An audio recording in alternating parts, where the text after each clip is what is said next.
Hi, how are you? Hopefully all is good. My name is Yvonne Johnson. I'm your transformational life coach, and I am here with my friend Judy. Hi, I'm Dr. Judy, and I am a licensed marriage and family therapist. Yes, you are. Okay, so what are we talking about today?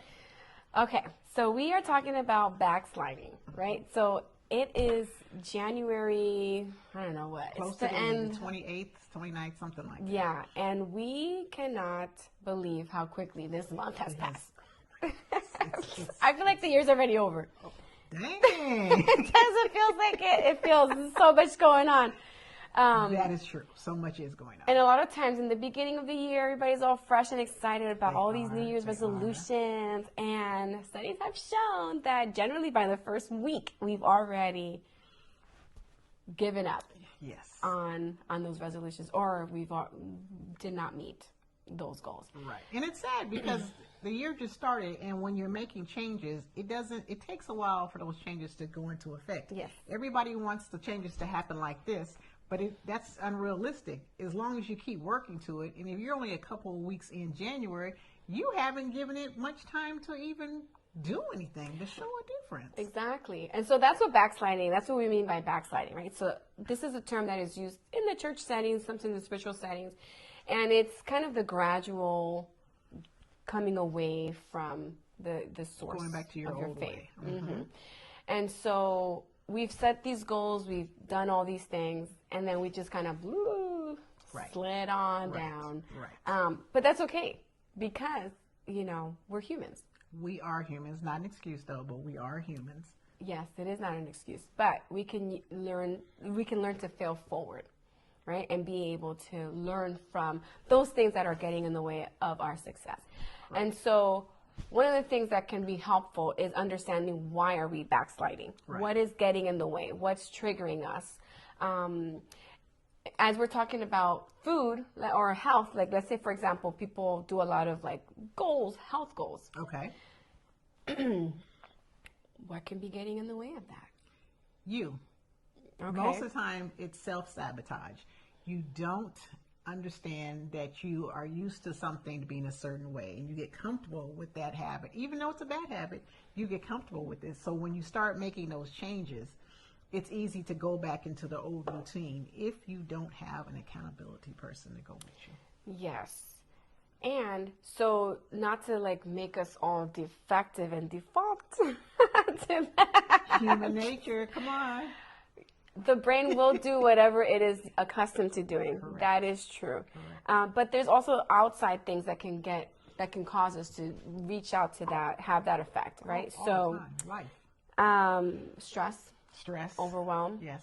Right? How we think about things. If we Yes. have an all or nothing mentality or a shame mentality where we think, oh my goodness, I've messed up. There's no point in even continuing. And that right there, put a pin right there. That happens so often. You start it and then you mess up one time. Oh, I'm done. And it's like, wait a minute. What happened? You're not done. You just started. It's okay to make a mistake and fall off the path, but stay focused and get back on it and continue. Yes.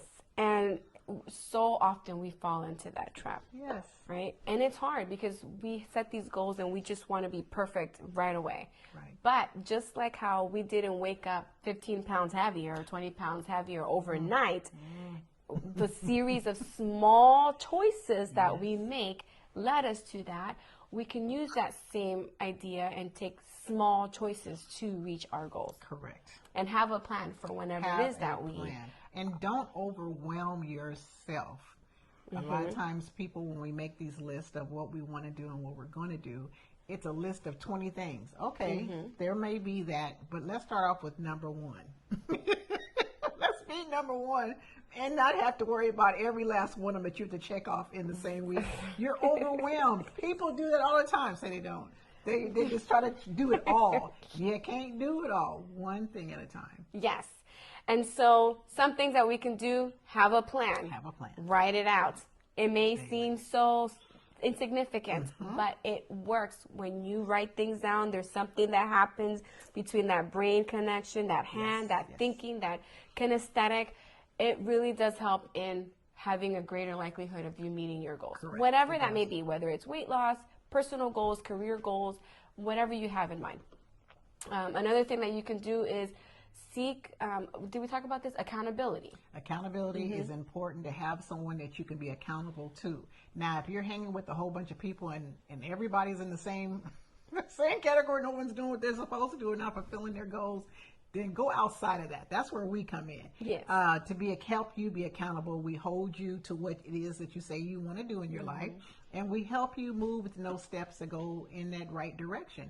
So accountability is very important. We do that with each other. We join things, we do things, and then when one of us decides that we don't want to do it, or we give up, we're like, no. We're not giving up. We're getting ready to keep pushing through until we make that goal. Yes. And then afterwards, like, hey, we did it. Yes, we did. And we do. We yes, do it. We do. Not so always. You need to be accountable. Yes, we do. Well, most times, yes. we yes, that accountability piece is so important.